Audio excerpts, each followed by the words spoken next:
Bonjour EB4.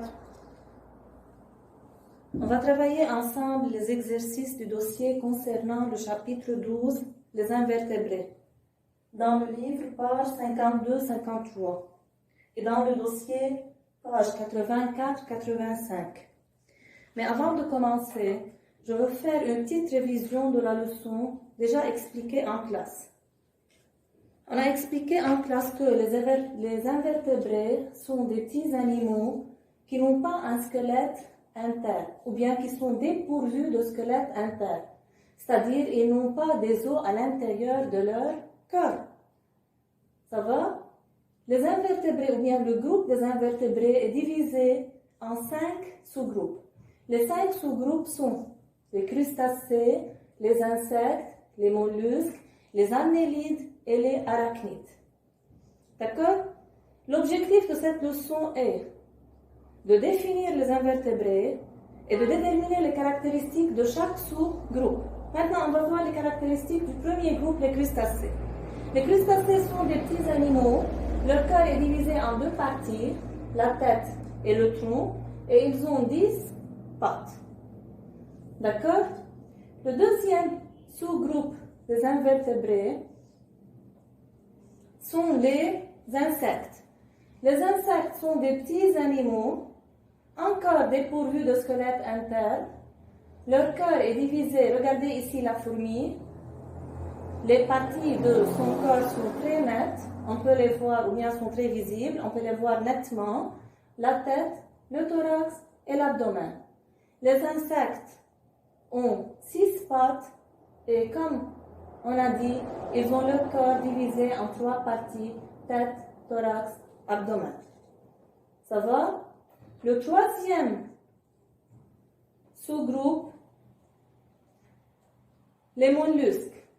Les mollusques sont des animaux invertébrés, leur corps est mou.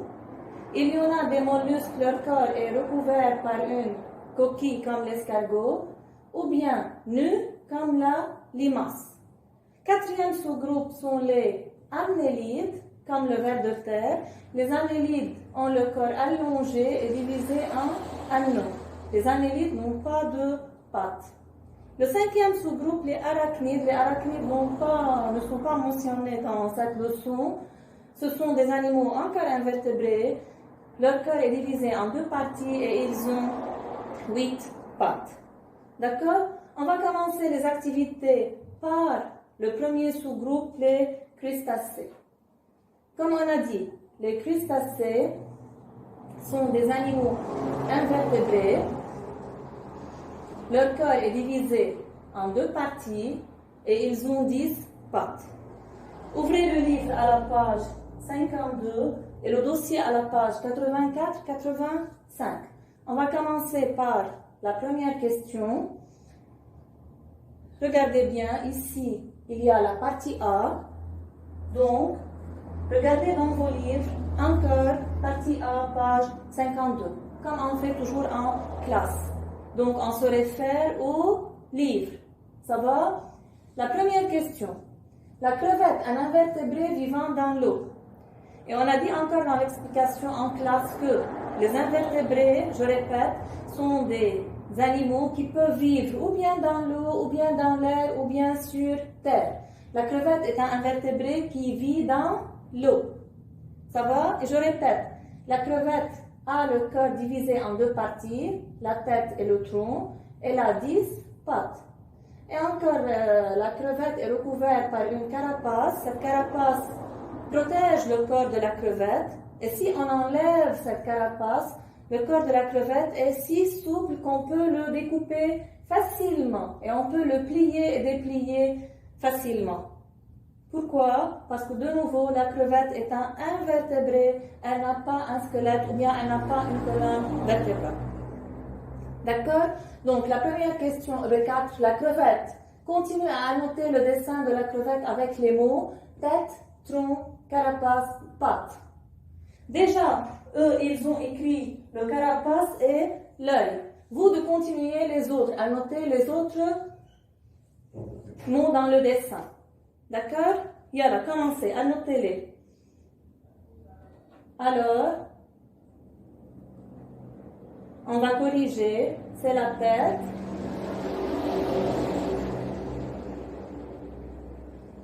C'est le corps, le tronc. C'est la carapace. Et ce sont les pattes. Donc la tête, le tronc, la carapace et les pattes. Donc de nouveau, la crevette a une tête et un tronc. Donc son corps est divisé en deux parties. D'accord? Et elle a 10 pattes et une carapace protectrice. Ça va? Bien. Tournez à la deuxième page, la page 85 du dossier. Tournez s'il vous plaît. La deuxième question. De combien de parties est formé le corps de la crevette? On a dit que la crevette est un crustacé. Donc, de combien de parties est formé le corps de la crevette? Donc, qu'est-ce que vous écrivez? Le corps de la crevette est formé de deux parties. Donc, ici, le corps de la crevette est formé de deux parties. Nommez ces parties. Donc, qu'est-ce que vous écrivez? La tête et le tronc. Donc, les parties de la crevette sont la tête et le tronc. Ça va? Vous avez écrit? Troisième question. Combien de pattes a la crevette? De nouveau, on a dit la crevette est un crustacé. Donc, combien de pattes ont les crustacés?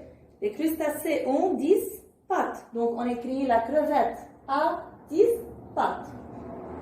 Ça va? Quatrième question. À quoi sert la carapace de la crevette? On a dit la crevette est un invertébré. Et elle a une carapace. Donc, à quoi sert cette carapace à votre avis? Donc, la réponse, elle sert à protéger et soutenir le corps de la crevette. Donc, la carapace de la crevette sert à protéger et à soutenir le corps de la crevette. Pourquoi on dit à soutenir? On dit à soutenir parce que la crevette n'a pas des os. D'accord? Elle n'a pas une colonne vertébrale. C'est pour cela que cette carapace aide la crevette à se soutenir et à protéger son corps parce que son corps est si souple. Ça va? Cinquième question. Pourquoi peut-on plier et déplier facilement une crevette? Donc, c'est facile à répondre. Pourquoi? Car elle ne possède ni os ni colonne vertébrale à l'intérieur de son corps. Si vous écrivez on peut plier et déplier facilement une crevette car elle ne possède pas une colonne vertébrale, c'est juste. Si vous écrivez car elle n'a pas des os à l'intérieur de son corps, encore c'est juste. D'accord? Donc on écrit, on peut plier et déplier facilement une crevette car elle ne possède pas une colonne vertébrale à l'intérieur du corps. D'accord? Numéro 6, explique pourquoi la crevette est un invertébré. Pourquoi elle n'est pas un invertébré? Comme on a dit, car elle n'a pas une colonne vertébrale. Encore une fois, si vous avez écrit elle n'a pas une colonne vertébrale, juste. Si vous avez écrit elle n'a pas des os à l'intérieur de son corps, juste. Si on vous avait dit elle n'a pas une colonne vertébrale, encore c'est juste. Ou bien un squelette interne. Ça va? Numéro 7. Quel autre nom donne-t-on aux invertébrés comme la crevette? On a dit que la crevette a 10 pattes et son corps est divisé en deux parties. Donc, comment on appelle la crevette? C'est un crustacé. Donc, on écrit c'est un crustacé. Pourquoi les nomme-t-on ainsi? Pourquoi on dit que la crevette est un crustacé? La réponse, la crevette est un crustacé car son corps est divisé en deux parties et elle a 10 pattes. Ça va, EB4? Donc, c'est tout pour aujourd'hui. Donc, de nouveau, comme résumé de ce qu'on a fait aujourd'hui, seulement on a fait les activités des crustacés. Les crustacés sont des invertébrés. Leur corps est divisé en deux parties et ont 10 pattes. D'accord? Merci, EB4, et à bientôt.